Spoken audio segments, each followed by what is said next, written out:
मोदी जिंदाबाद, जिंदाबाद, जिंदाबाद, जिंदाबाद, जिंदाबाद, नरेंद्र मोदी जिंदाबाद, नरेंद्र मोदी जिंदाबाद, नरेंद्र मोदी माता की जय, नरेंद्र मोदी जिंदाबाद, जिंदाबाद, जिंदाबाद, जिंदाबाद, जिंदाबाद, जिंदाबाद, जिंदाबाद, जिंदाबाद।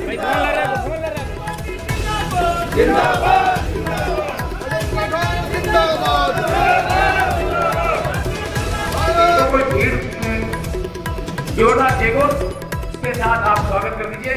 बड़ी माला से स्वागत जिनका नाम हो वो ही आए। भारत माता की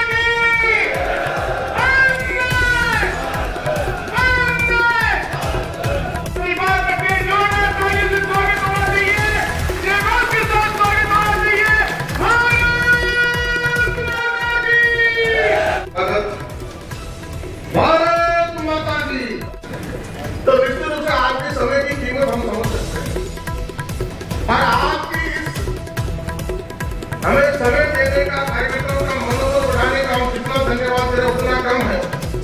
मैं इतनी देर आप कार्यक्रमों से यही बात कर रहा था, जो सामने हमारे हजारों लोग बैठे हैं, ये वो सेनापति है। राम जी भाई बोल रहे हो,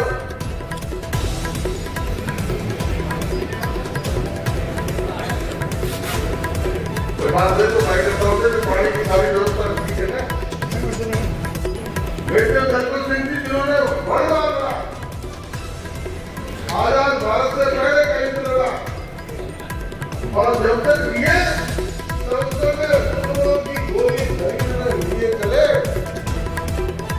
और जिस दिन उनका राज हुआ उस दिन वो पीतल दल से नीचे गिरा और राजकोट में जमा हुआ।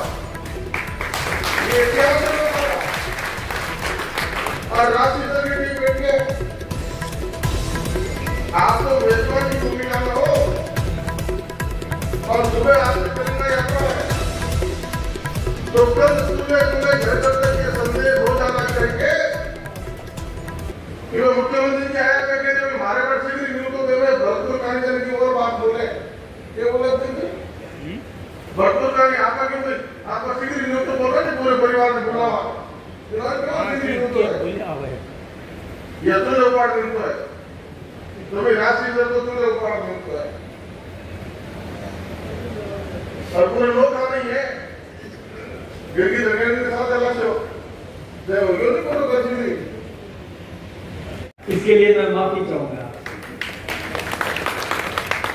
और अभी बिहारी लाल जी का भाषण हमने सुना, मैं सोचता हूं कि अब और भाषण देने की जरूरत है क्या? है? और मैंने तो ये चावल का दाना पहले देख लिया था, ये चावल का दाना मैंने देखा था।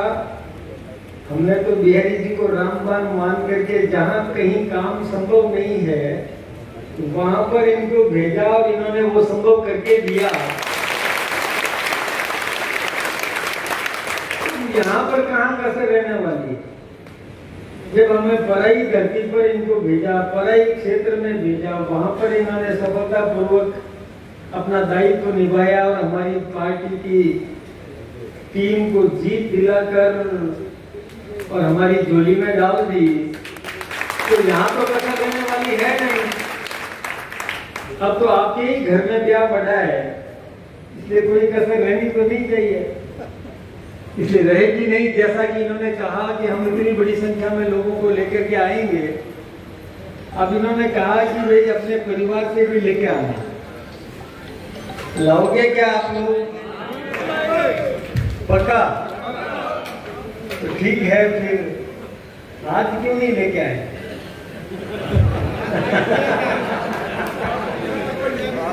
चलो कोई बात नहीं, लेकिन उत्साहित हैं आप सब, लेकर के आएंगे।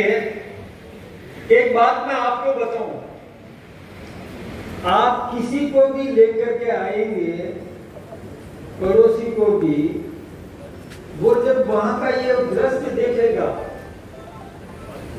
भाजपा में वातावरण देखेगा, इनके शब्दों में सिंदूरी वातावरण जब देखेगा, तो उसके मन में भी एक राष्ट्र भक्ति का ज्वार पैदा होगा। ये प्रयास करेगा कि मैं भी इसमें सम्मिलित हो जाऊं। और निश्चित रूप से हमारे इस परिवार में वृद्धि होगी, परिवार में बढ़ोतरी होगी, क्योंकि एक ऐसा नेता आपके बीच में आने वाला है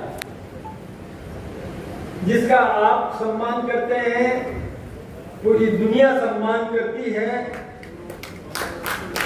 और अभी मैंने एक दृष्टांत बताया था, मैं आपको फिर से बता दूं कि जब रूस यूक्रेन का युद्ध हो रहा था, अपने बच्चे वहां फंसे हुए थे, तो जैसे कोई दो सांड लड़ रहे हो और उनके सींग पकड़ करके यूं रोक करके रख दे और अपने बच्चों को निकाल के ले आए, ऐसा महापुरुष आपके बीच में आने वाला है। ये कोई कम बात नहीं है।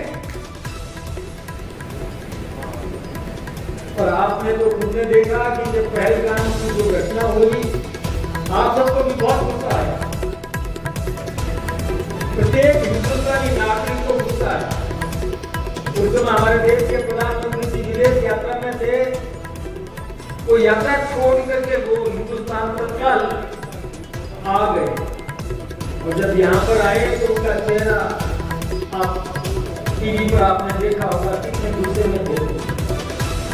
और उन्होंने तत्काल घोषणा भी कर दी कि मैं आतंकवादियों को, उनके जन्मदाता को, उनको प्रशिक्षण देने वालों को मिट्टी में मिला दूं। ये बात उन्होंने कही और करके दिखाई। वो घटना आप सबके सामने जयललिता जी ने भी बताई और कई वक्ताओं ने ये बात आपके सामने रखी होगी। हमारी सेना का भी एक युद्ध का अभ्यास हो, युद्ध का अभ्यास करते हैं ना सैनिक, कभी कभी युद्ध का अभ्यास भी करवाते हैं और करवाने के लिए कोई पुतला खड़ा करते हैं सामने, पुतला कि इसको निशाना मारो, और कोई टारगेट लगाते हैं, इस टारगेट पर गोल घेरे के बीच में निशाना मारो। तो हमारी सेना का एक युद्ध अभ्यास हुआ 500 किलोमीटर दूर रावलपिंडी के उस पार, जो कंधार का आतंकवादी था, जिसने कंधार का विमान अपहरण कांड किया था, जब अटल बिहारी वाजपेयी जी देश के प्रधानमंत्री थे, तब कंधार विमान अपहरण हुआ था और उसके अपहरणकर्ता को रावलपिंडी के उस पार 500 किलोमीटर दूर वो लक्ष्य किया गया, उसी लक्ष्य पर उसको भी मिट्टी में मिला दिया और 100 से अधिक आतंकवादियों को नेस्तनाबूद कर दिया, उनके टारगेट पर और निशाना मारने का काम हमारी सेना ने किया। ये युद्ध अभ्यास था हमारे लिए, तो युद्ध अभ्यास था और पाकिस्तान को घुटने टेकने पड़े। हमारे सैनिकों ने खुशी खुशी अभ्यास किया और पाकिस्तान के वो आतंकवादी केंद्र नेस्तनाबूद हो गए। कई ऐसे दुर्दांत आतंकवादियों को ध्वस्त कर दिया, मार दिया, और जो एक आध बच गया वो भी खुदा ताला से, अल्लाह से प्रार्थना कर रहा था कि काश मैं भी मर जाता, मुझे भी मार देते। ऐसी दुर्गति की उनकी।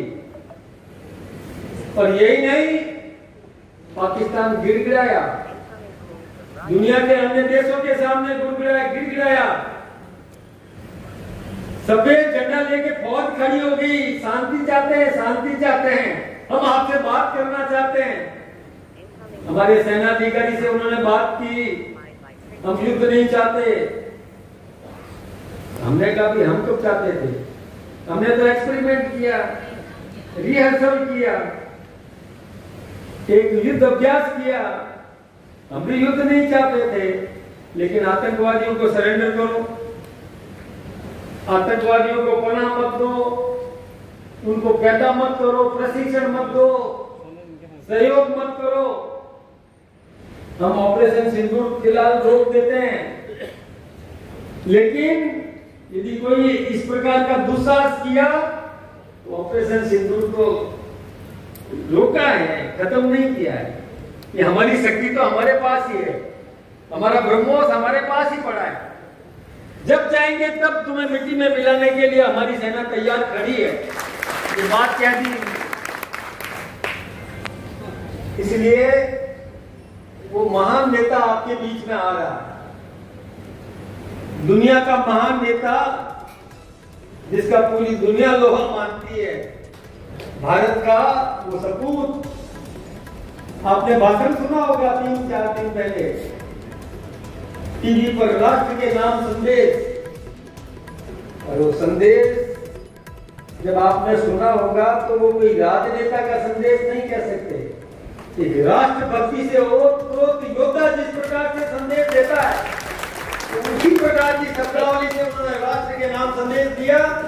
पाकिस्तान सुन रहा था, पाकिस्तान का नागरिक सुन रहा था, वहां की सेना सुन रही थी, वहां का नेतृत्व सुन रहा था, खुलेआम चुनौती दी।